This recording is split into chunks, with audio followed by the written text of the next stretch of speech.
Assalamualaikum warahmatullahi wabarakatuh. Perkenalkan saya Tio Dewa dengan NIM C1E123017 dari program studi kewirausahaan Fakultas Ekonomi dan Bisnis Universitas Jambi. Video ini saya buat secara khusus untuk memenuhi tugas ujian tengah semester mata kuliah Digital Marketing dengan dosen pengajar Bapak Bambang Purnomo. Sesuai tugasnya, di video kali ini aku akan sharing dan merangkum poin-poin penting apa saja sih yang udah saya pelajari dari pertemuan pertama hingga pertemuan ketujuh. Mulai dari kenapa sih digital marketing itu penting sampai gimana sih cara dapat cuan dari internet. Oke, kita masuk ke pertemuan pertama membahas mengenai pengenalan digital marketing. Di pertemuan pertama, saya mendapat pengetahuan mendasar tentang kenapa sih digital marketing itu penting banget di zaman sekarang ini.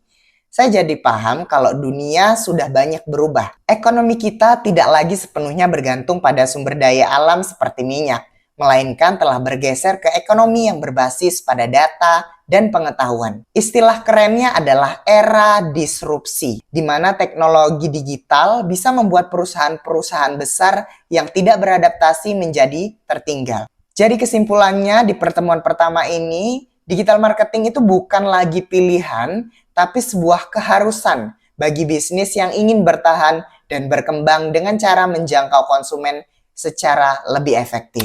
Oke, kita masuk ke pertemuan kedua. Di mana pertemuan kedua ini saya belajar lebih dalam tentang karakteristik masyarakat di era digital. Ternyata ciri utamanya adalah kita semua punya kebutuhan yang sangat tinggi akan informasi dan hampir semua kegiatan kita sudah menggunakan teknologi digital. Di sini saya juga baru benar-benar paham istilah Internet of Things atau IoT. Sebuah konsep di mana berbagai perangkat di sekitar kita seperti lampu, mobil, bahkan kulkas terhubung ke internet untuk mempermudah hidup. Selain itu, yang paling menarik adalah pembahasan tentang big data yang pada dasarnya adalah kumpulan data dalam jumlah super besar dari semua aktivitas digital kita. Data ini jika dianalisis bisa menjadi harta karun bagi perusahaan untuk memahami perilaku konsumen dan membuat iklan yang jauh lebih efisien seperti itu. Itu untuk pertemuan kedua. Kita lanjut ke pertemuan ketiga, di mana pertemuan ketiga ini membahas mengenai pemasaran melalui media sosial. Pada pertemuan ketiga, fokusnya adalah tentang media sosial. Saya baru sadar bahwa betapa besarnya kekuatan media sosial, terutama di Indonesia, di mana penggunanya sangat banyak. Platform seperti WhatsApp, Instagram, Facebook, dan TikTok benar-benar mendominasi. Pengetahuan penting yang saya dapat adalah setiap platform punya demografi dan perilaku pengguna yang berbeda. Jadi, sebuah bisnis harus pintar memilih mana yang paling cocok untuk target pasarnya sendiri. Intinya, saya jadi mengerti bahwa media sosial bukan sekedar untuk posting jualan, tapi lebih strategis lagi, yaitu untuk membangun citra merek atau brand image dan menciptakan loyalitas pelanggan. Itu untuk pembahasan di pertemuan ketiga. Pertemuan keempat mengenai e-commerce. Pertemuan keempat ini seru banget karena ngebahas mengenai e-commerce atau perdagangan elektronik. Saya jadi tahu kalau e-commerce itu lebih dari sekedar toko online.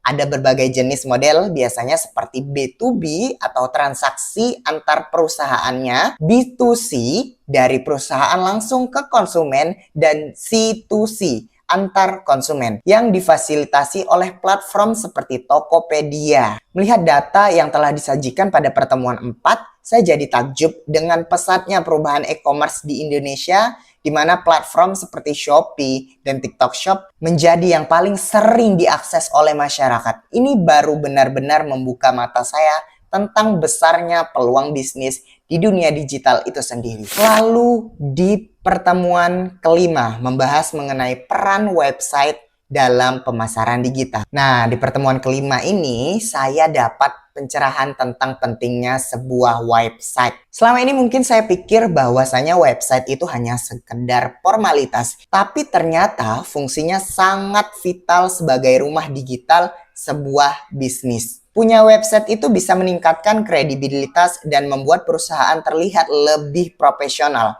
Saya juga belajar ada beberapa jenis website seperti website statis yang jarang diupdate, website dinamis seperti portal berita yang kontennya itu selalu baru, dan website interaktif seperti forum Kaskus di mana pengguna bisa saling berdiskusi. Jadi website itu adalah fondasi yang paling penting untuk membangun kehadiran online yang sangat kuat. Seperti itu yang saya dapat di pertemuan kelima. Pertemuan keenam membahas mengenai search engine optimization. Pertemuan ini membahas topik yang cukup teknis tapi sangat bermanfaat loh, yaitu SEO. Secara sederhananya, saya belajar cara agar website kita bisa muncul di halaman pertama Google saat kita mencari sesuatu yang relevan. Dan ini dilakukan secara organik atau tanpa bayaran iklan. Ternyata prosesnya cukup kompleks, mulai dari melakukan riset kata kunci, apa sih yang paling sering dicari oleh orang-orang, melakukan optimasi di dalam halaman website itu sendiri,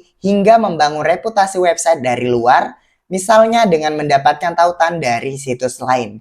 Saya juga lebih paham perbedaan antara SEO organik dan SEM yang berbayar. Itu untuk pertemuan yang keenam. Kita masuk ke pertemuan yang ketujuh, itu baru 1 minggu yang lalu, dan membahas mengenai affiliate marketing. Di pertemuan terakhir sebelum UTS, saya dikenalkan dengan konsep affiliate marketing lebih dalam. Ini adalah model bisnis yang sangat menarik di mana kita bisa mendapatkan penghasilan berupa komisi, persenan dengan cara mempromosikan produk milik orang lain tanpa harus memiliki produk sendiri. Saya jadi paham alur kerjanya. Kita mendaftar ke program afiliasi itu sendiri, mendapatkan link yang khusus, lalu membagikan link itu. Setiap ada penjualan yang berasal dari link yang kita bagikan, kita akan mendapat komisi ataupun persenan dari penjualan itu sendiri. Contoh yang paling nyata dan sering tren saat ini adalah fitur keranjang kuning di TikTok contohnya, dan program affiliate Shopee yang ternyata itu adalah bentuk dari affiliate marketing juga ternyata.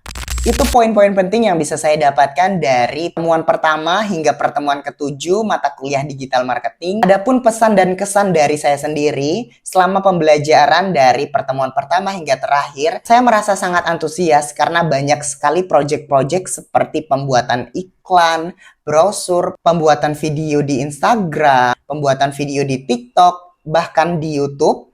Dari hal tersebut melatih saya untuk lebih paham mengenai editing, desain produk, dan gimana sih cara membuat CV dan surat lamaran yang baik dan benar. Jadi itu poin-poin penting yang bisa saya sampaikan di mata kuliah digital marketing selama 7 kali pertemuan ini. Saya mengucapkan terima kasih banyak kepada Bapak Bambang Purnomo selaku dosen pengajar di mata kuliah digital marketing ini. Untuk itu, saya akhiri. Assalamualaikum warahmatullahi wabarakatuh.